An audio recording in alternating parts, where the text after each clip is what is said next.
muy intenso y muy fuerte. Yo les invito a que lean y vuelvan a leer 100 veces quizás el Evangelio de San Juan y que se paren en la meditación de estos textos que son tan extraordinarios y tan fantásticos, ¿sí? Esta mañana hemos oído la lectura del capítulo 2, un capítulo que nos enseña el primer milagro que hizo Jesús. Algo específico, algo extraño que vamos a ver esta mañana. Vamos a tratar de meditar y ver qué es lo que nos quiere decir este milagro. Y que termina con esta sentencia, o podemos declaración de Juan. Dice, todo hombre sirve primero el buen vino, y cuando ya han bebido mucho, entonces el inferior. Mas tú has reservado el buen vino hasta ahora. Ojalá sea nuestra experiencia cada uno de nosotros, que el buen vino lo estamos viviendo ahora y está por llegar todavía. Y seremos invadidos por él cada vez más. Vamos a ver lo que nos quiere decir. Beber el agua viva que quita la sed. Es nuestra serie sobre el Evangelio de Juan. Hemos visto en nuestros videos las semanas pasadas como empieza a caer gotas, ¿verdad? Y uno empieza a recibir cosas de parte del Señor, pero el Señor quiere siempre llevarnos a más, y terminamos por tirarnos literalmente al agua y ser embullidos totalmente dentro del agua, y Dios quiere que vivamos vida llena, no miserable, llena en nuestro interior. Le dice, y veremos eso dentro de un par de domingos, como le dice a la samaritana, unos ríos de agua viva correrán en tu seno, ¿no? En tu interior. Es lo que Dios quiere para ti, para mí, para cada uno de nosotros. ¿Tú lo crees? Pues sí. Entonces el Evangelio de Juan es algo diferente a los otros tres. Que consiste justamente a hablar, casi todo el Evangelio es una especie de parábola, ¿no? Por lo menos los primeros capítulos nos enseñan historias, pero cada una de ellas nos refiere otra vez a esta presencia de Dios que va a venir en nosotros. Y hemos visto por qué su manera de presentar a Jesús desde el capítulo 1, y en muy particular explica de forma espiritual que Jesús es el verbo de Dios, es la palabra de Dios que sale de su boca, es la intención, es lo que tiene Dios en su corazón para los seres humanos. Y se llama el verbo, pero se llama Jesús, que viene en medio de nosotros, que viene a dar su vida por nosotros y que viene a llenar nuestras vidas. La voluntad de Dios expresada desde su boca hacia los hombres, dice Juan, el verbo. Hemos visto también el domingo pasado, la segunda parte del capítulo 1, como Juan el Bautista anunció a Jesús y cómo enseñó a Jesús, a sus discípulos, en estas palabras, diciendo, ese es el Cordero de Dios que quita el pecado del mundo. Y como algunos de sus discípulos les llamaron la atención de estas palabras de su maestro, que era Juan el Bautista, decidieron entonces dejar a Juan y seguir a Jesús. En definitiva es lo que todos tenemos que hacer. No estamos siguiendo ni un pastor, ni un predicador, ni un profeta, ni un apóstol, ni nadie de esto. Queremos que cada uno siga a Cristo y descubra a Cristo. Y es eso, ¿no? Y hemos visto la vez pasada cómo pasar de simple creyente a auténtico discípulo. Dios nos llama más que ser unos creyentes del domingo y que van a misa o que van al culto o que van a otra cosa, pero nos llama a ser discípulos todos los días de nuestras vidas, a la escucha de Él, siguiendo sus directrices, viendo cómo Él vive. Hemos visto la vez pasada cómo estos discípulos fueron a ver dónde vivía Jesús. Es lo que queremos nosotros hacer cada día, ¿verdad? Y Juan, a la hora de escribir su evangelio, no tiene otro deseo que porque lo escribe al final de su evangelio. Dice, por ahí dice, pero estas se han escrito para que creáis que Jesús es el Cristo, el Hijo de Dios, y para que creyendo tengáis vida en su nombre. Ese es el propósito de por qué Juan escribió su evangelio. Y lo vemos desde el primer capítulo hasta el final. El propósito que está escrito es a fin de que cada uno de nosotros podamos creer, podamos depositar nuestra confianza total en que Cristo es el Salvador y que creyendo en Él tengamos vida eterna en su nombre. ¿Cuánto quisiera yo que todo lo que les cuento desde aquí contribuya a que ustedes crean que Cristo es el Hijo de Dios, el Mesías, el Rey de Reyes, que viene para llenar nuestras vidas? Es mi único deseo también. Y yo creo que es el deseo de muchos de nosotros también. Que nuestras vidas, que nuestras maneras de ser, que nuestras palabras, que nuestras enseñanzas contribuyen a que otros conozcan a Jesús y sean llenados de su presencia y puedan tener vida eterna en su nombre. Porque es así. En el capítulo 2, entonces, Juan nos relata dos acontecimientos importantes. El milagro del agua en vino, supongo que ustedes lo habrán leído y, bueno, por lo menos lo habrán escuchado esta mañana, quizá por primera vez. Y lo que hizo Jesús en el templo, que muchos de los evangelistas, los otros evangelistas han situado esta anécdota, ¿no? Pues anécdota, esta historia, esta narración de Jesús que entra en el templo y tira todas las mesas, ¿verdad?, a tierra y hace una especie de limpieza ahí en el templo.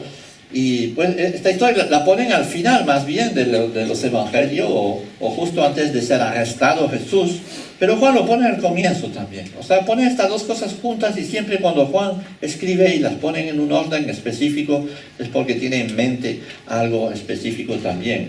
¿Y por qué Juan nos pone estos dos relatos, primeramente juntos, y segundo, por qué los pone al comienzo de todo, de su evangelio?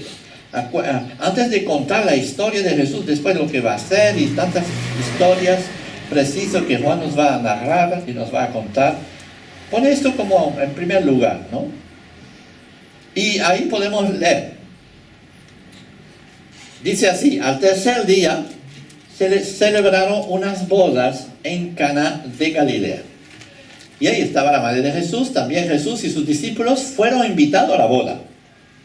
Cuando se terminó el vino, la madre de Jesús le dijo: ya no tienen vino. Jesús va a efectuar este primer milagro y de entrada encontramos algo verdaderamente un poco extravagante. Yo no sé si a ustedes les suena natural, ¿eh?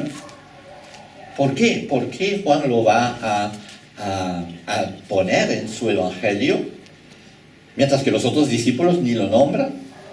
Los otros escritores de los evangelios, los otros evangelistas no lo nombran. Como todo lo que nos relata en el texto bíblico lo podemos analizar o meditar de varias maneras, ¿verdad? Descubrir primero cómo se desarrollaban las bodas en la época. Y quizás eso nos ayudaría a entender ciertas cosas, y en este caso la importancia que tenían los detalles de este festejo.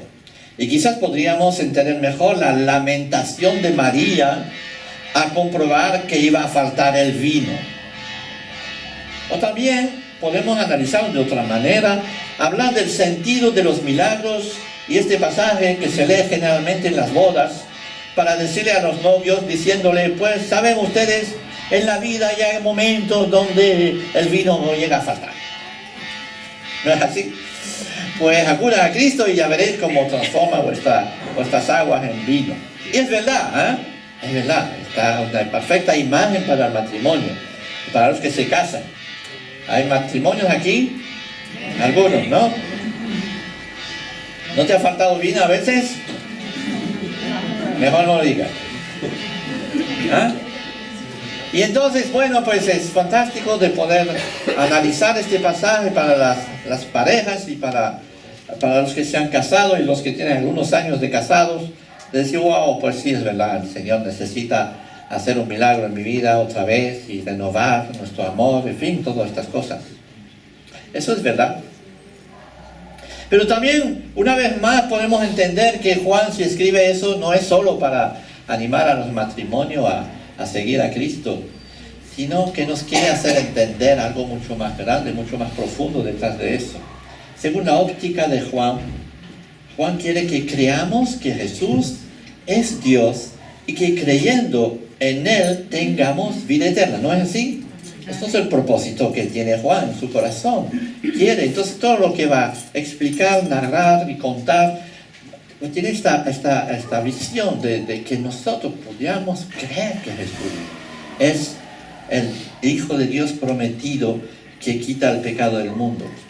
Así que este milagro nos enseña que Dios tiene intención, primeramente, de acudir a nuestras necesidades más apremiantes.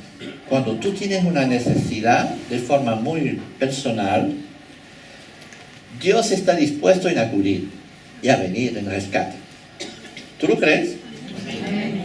¿Sabes? Los teólogos se acuerdan para decir que este milagro es una prueba de la veracidad del Evangelio. ¿Y por qué dicen eso?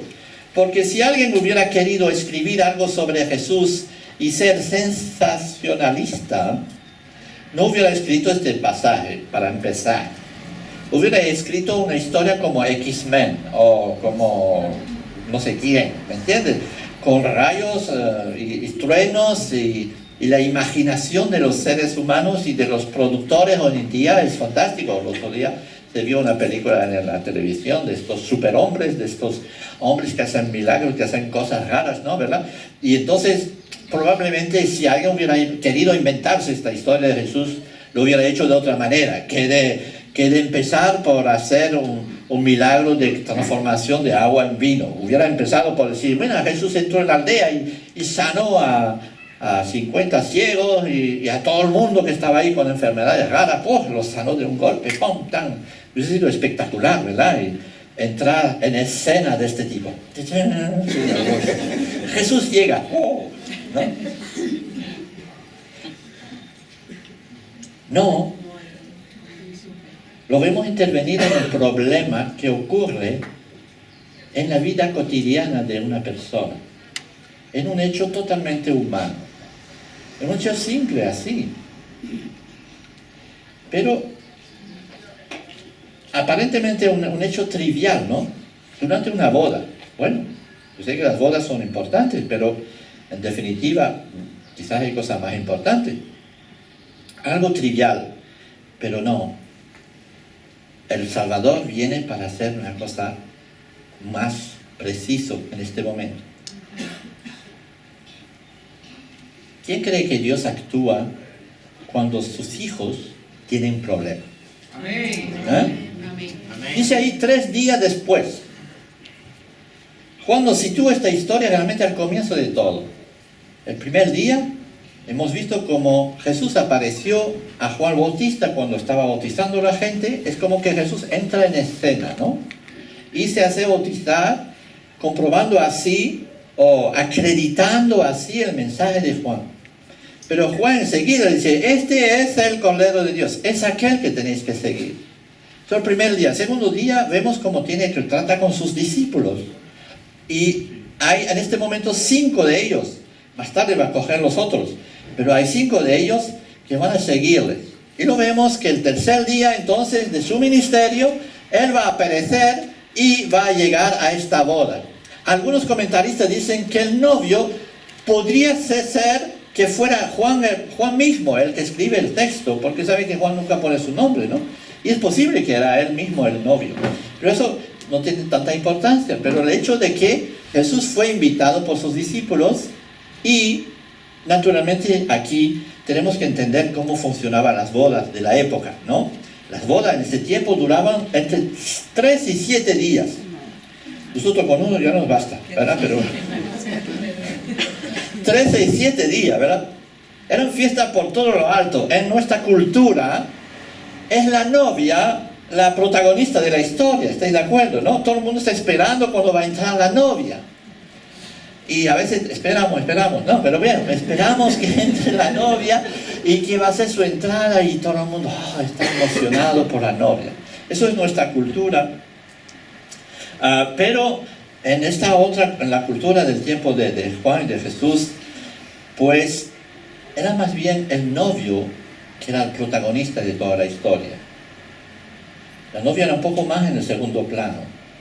Así que el novio tenía la responsabilidad sobre sus hombros de demostrar que era capaz de encargarse de la vida de la novia y de su familia.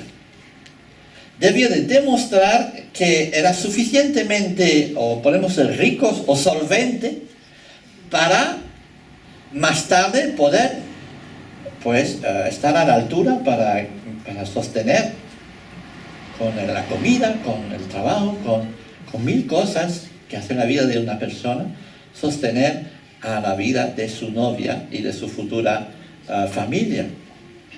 Y esta responsabilidad se demostraba en una fiesta que hacía decir que era un testimonio de que, ven ustedes, lo bien que lo pasamos, lo bien que hemos comido, la abundancia de vino, la abundancia de comida, demuestra que yo soy capaz de dar de comer a mi familia y de sostener a mi novia y mi familia. Algunos hombres deberían aprender de eso, ¿verdad? Antes de casarse, ¿verdad? Ahora se arreglan la boda en un sábado por la noche, en un Seat 600, no, ha cambiado el coche, pero la historia es la misma, ¿no? Y se acabó. Cuando la Biblia dice el hombre se separa de su mujer, se separa de su familia, se une. Eso es la versión moderna, pero sí. Se separa de su familia, ¿verdad? De su padre y su madre, y después se une a su mujer, y después forman una sola carne, una sola familia. Significa que tiene solvencia para casarse, que está listo, que está preparado. Y es lo que tenía que demostrar el novio, ¿me entendéis? En este momento, el novio tenía que demostrar eso. Por eso en este tiempo era el novio el que tiene la responsabilidad de dar prueba de que iba a estar en condición de suplir a las necesidades de la mujer y de su familia. Así que toda boda era una demostración de qué nivel de vida le iba a dar a su esposa. Se dice que podría llegar a ocurrir que la familia de la novia podía denunciar al novio si éste no enseñara suficientemente su capacidad de suplir a estas necesidades. Ya en este caso viene a faltar el vino en medio de la fiesta. Ahora entendemos por qué la gravedad de la situación. Falta el vino, pero vamos, no es el vino solamente que falta, sino falta la solvencia del novio. Y entonces entendamos la presión o la preocupación que podía venir. Y María, la madre de Jesús, se da cuenta de ello. Y yo, wow, ahí nos metemos en un lío. El pobre novio ya no tiene para dar vino a su gente para la fiesta, que tiene que durar 7 días y ha durado apenas mediodía, no sé. ¿Entendéis la preocupación, no? Viene a faltar, wow, viene a faltar. He realizado muchas bodas. Y me queda unos recuerdos graciosos, ¿no? En particular cuando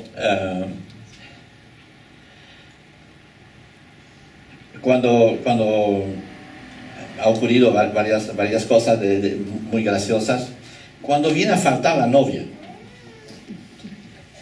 ¿Nunca les ha pasado eso? O cuando la novia no aparece después de 1 hora de haber tenido que empezar la ceremonia. Y estuvimos, sí, en 2 casos ha ocurrido. Estuvimos así, el novio había entrado, música, bam, bam, bam, el novio entra y tal. ¿Quién presenta al novio? Pues la madre le presenta y tal, bueno, tal, yo lo recibo, está el novio aquí esperando, viva. ¿Viene la novia? No viene, espera.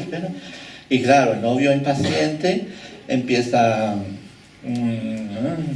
¿qué tal? Bien, todavía. Y después podemos imaginar la escena y después el público también, oye, mira, a ver, tal. Y después los camareros que están ahí en el fondo, si se está enfriando la cosa, vamos a ver si termina o empieza ya la historia. No, me ha pasado eso, ¿verdad? 2 veces. 1 hora después, ¿no? 1 hora de espera. El novio desesperado, amigos del novio desesperado, músicos hartos de tocar el mismo repertorio, ¿no? y la comida que se estropea. Entonces yo le digo a novio, acostúmbrate, muchacho. Ella es novia y se suele por protocolo que llega un poquito tarde. Eso sí, ¿verdad? Es el protocolo. Pero vamos, acostúmbrate porque primero es mujer. Ya lo verás y lo experimentarás en el futuro. Pero además es venezolano, lo siento.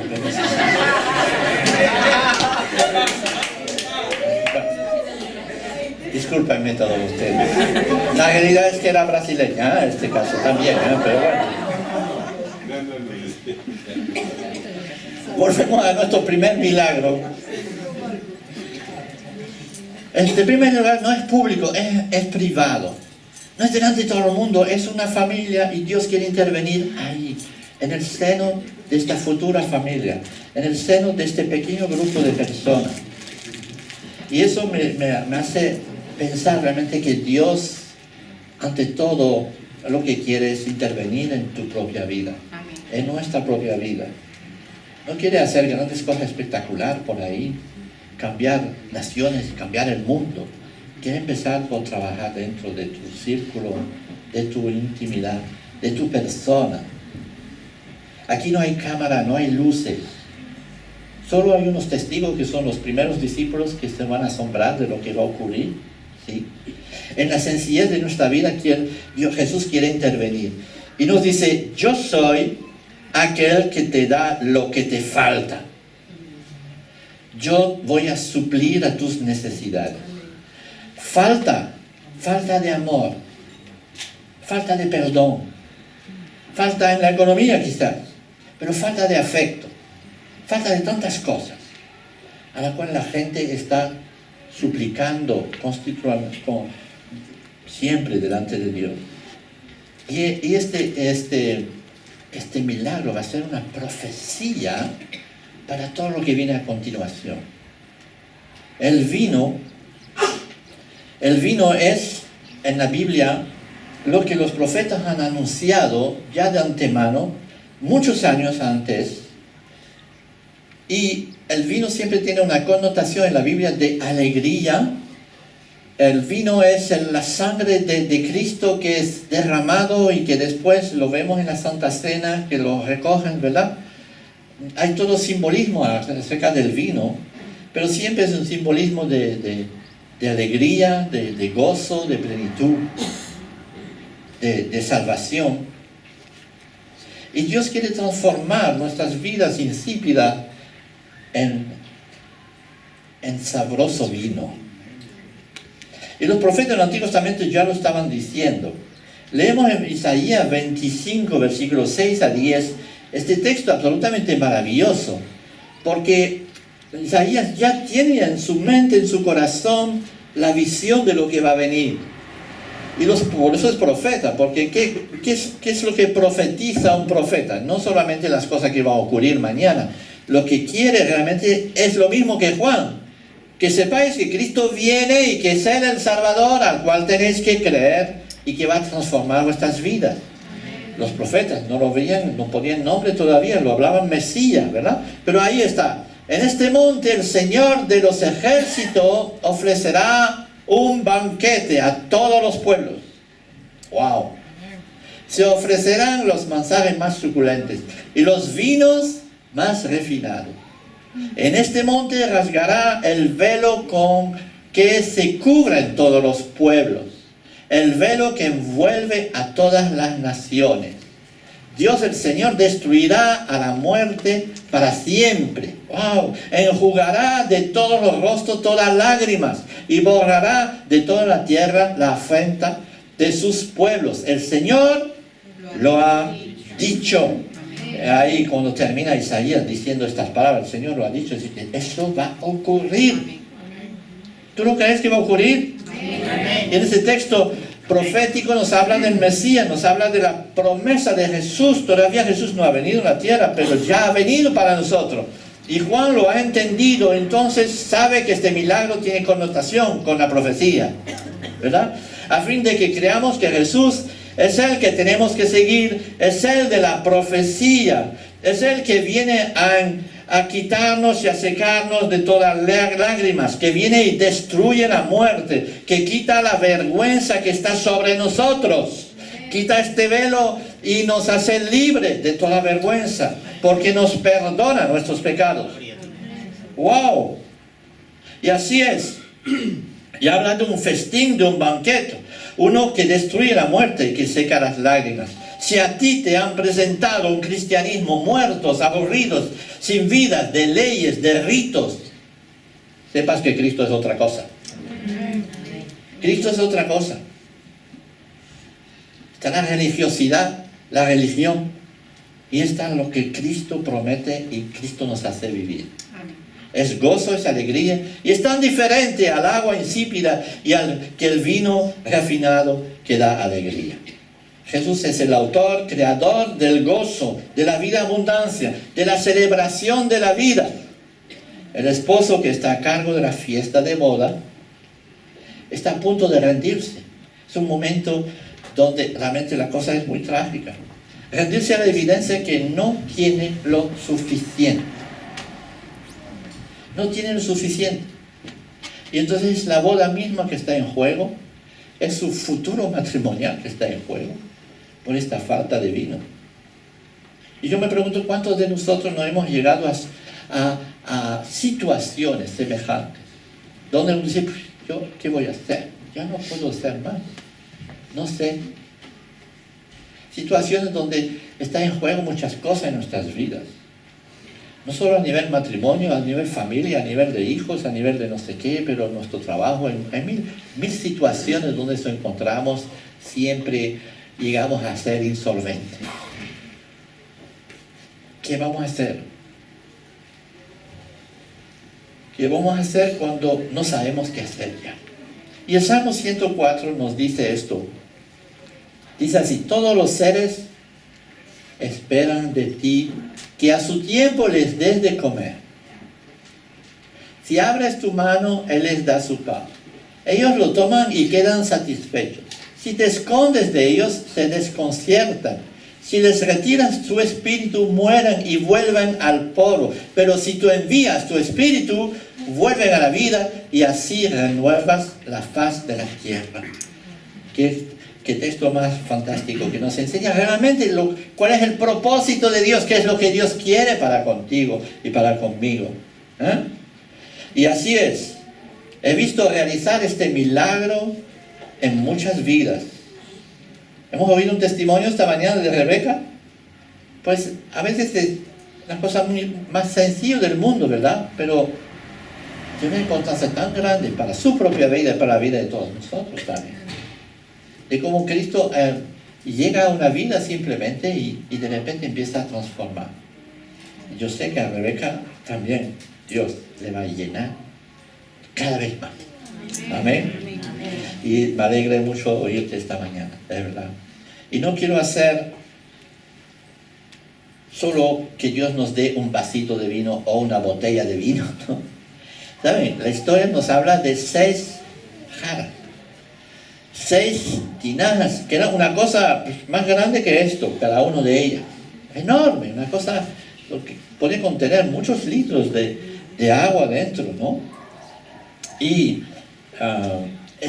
empieza una conversación extraña con Jesús y María. Vamos a seguir leyendo el texto ahí en Juan, capítulo 2, que dice así. Cuando se terminó el vino, la madre de Jesús le dijo, ya no tienen vino. Y entonces empieza esta conversación un poco rara para nosotros, ¿no? Y Jesús le dijo, ¿qué tienes conmigo, mujer? Mi hora aún no ha llegado. Su madre dijo a los que servían, hagan todo lo que Él les diga.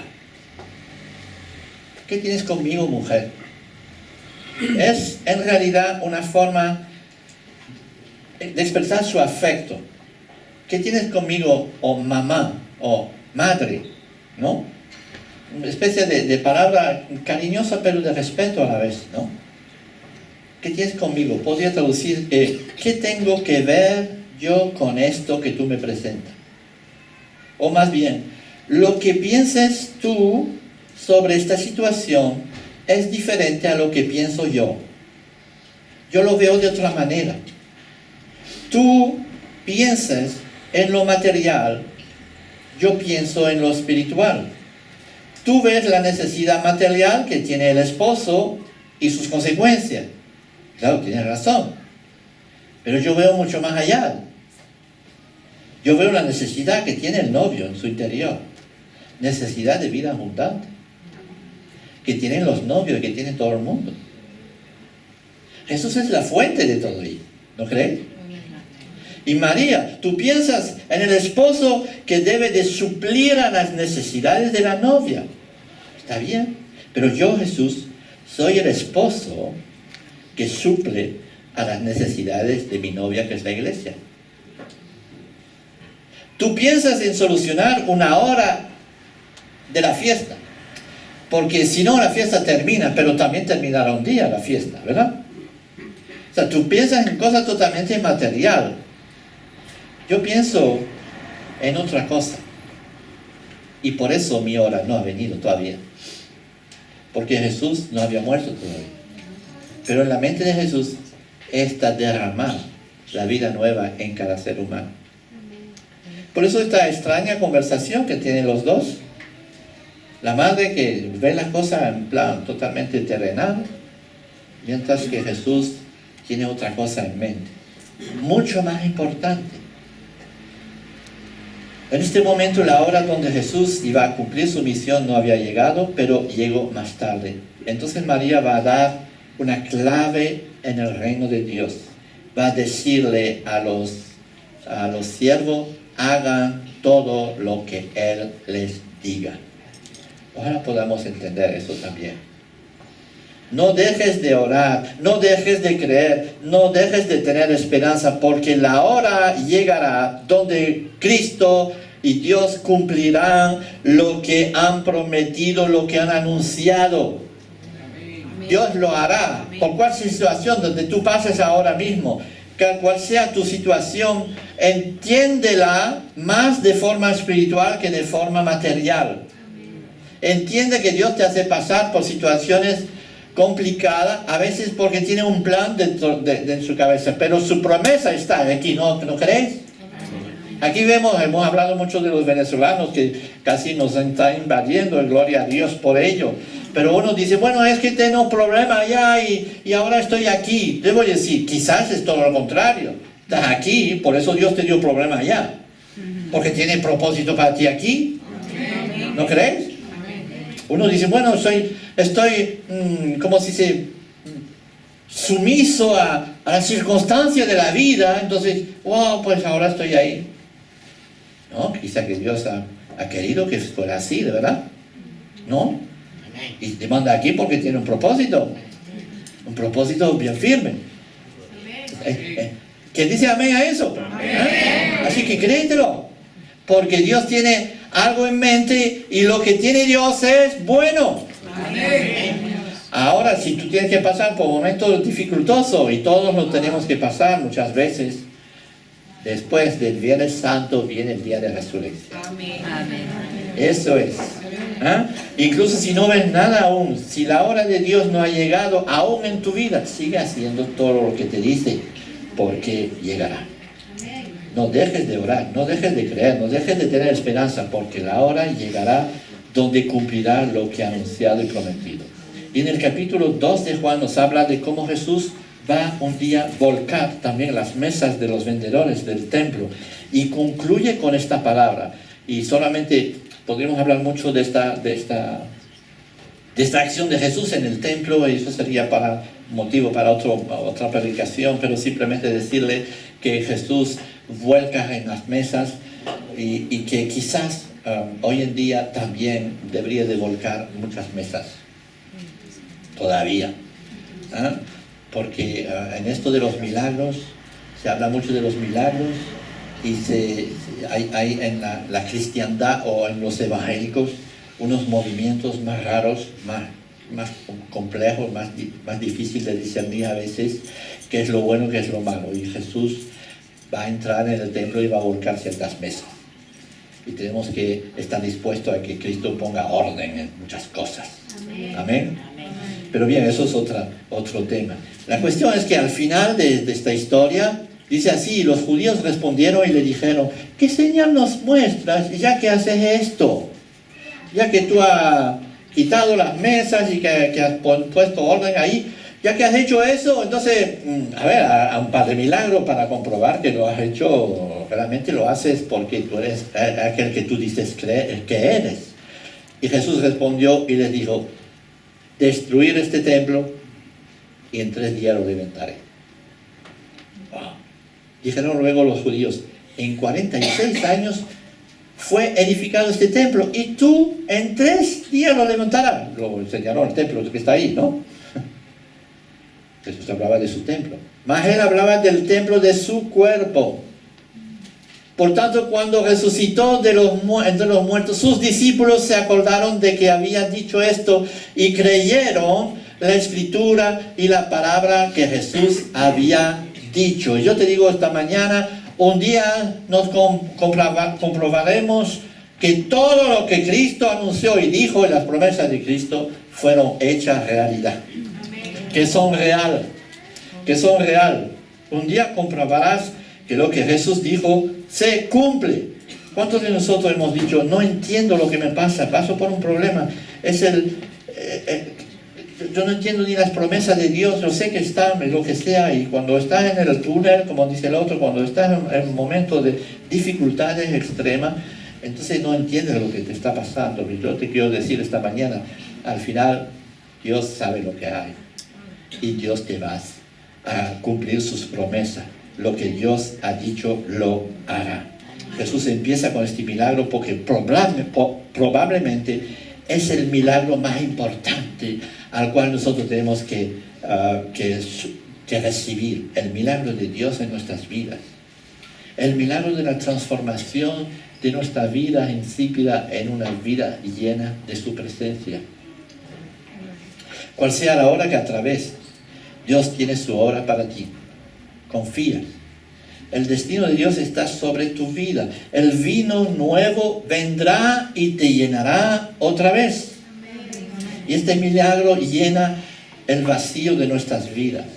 Para terminar, simplemente recordar que había 6 tinajas. Veamos lo que dice el texto. Dice así, y estaban ahí 6 tinajas de piedra para agua, conforme al rito de la purificación de los judíos, en cada una de las cuales habían 2 o 3 cántaros. Jesús les dijo, llenad estas tinajas de agua, y las llenaron hasta arriba. Entonces les dijo, sacad ahora y llevadlo al maestresala, y se lo llevaron. Sabemos lo que pasa después. Puedes imaginar estas tinajas de agua que estaban ahí, 6 de ellas. Y dice el texto textualmente, ¿a qué servían esto? Porque agua había. Porque la llenaron de agua. Yo no sé dónde sacaron el agua, pero sacaron una fuente de por ahí, ¿verdad? Pero ahí estaban las 6 tinajas.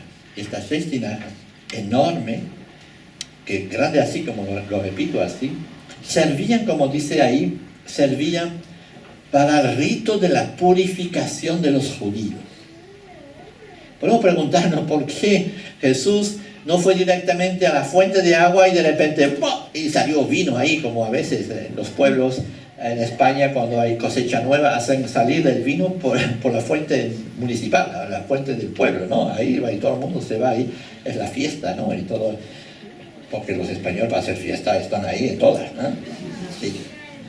Bueno, hubiera podido hacer eso, hubiese sido más extravagante todavía. No, eligió estas tinajas, porque estas tinajas tienen algo que enseñarnos. Eran 6 falsas fuentes a las cuales la humanidad bebe sin nunca sentirse satisfecha. Y son, ante todo, las fuentes de la religiosidad. Porque aquí servían para eso. Intentaban los judíos cumplir con el Antiguo Testamento de la purificación, porque no podían entrar en una casa o entrar en una fiesta o entrar en una cena, lo que es sin lavarse los pies, sin lavarse las manos, y lo hacían de forma muy sistemática, de forma muy ritual, ¿verdad? Y era mucho más que un problema de higiene, que claro, hay que lavarse las manos, eso lo entendemos bien, pero era mucho más que eso, sino que era una cosa religiosa. Los judíos judíos, ¿no? Pues tenían que cumplir eso, como los católicos tienen que cumplir ciertas cosas, como los musulmanes también tienen que cumplir ciertas cosas, que mucho tiene que ver todavía con esto, ¿no?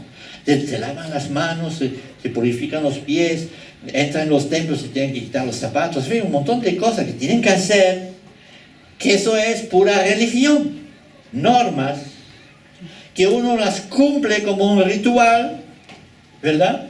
Y piensa de esta manera estar en correcto con Dios, haciendo lo correcto con Dios. Y estas tinajas, pues estaban destinadas a eso, y estaban llenas de agua. Y la gente debía de lavarse los pies y las manos por eso. Un rito que era superficial, que eran para mostrar una cierta religiosidad, pero que no tenía fondo, que no limpiaba a la gente en su interior, que no cambiaba a las personas. Solo era apariencia.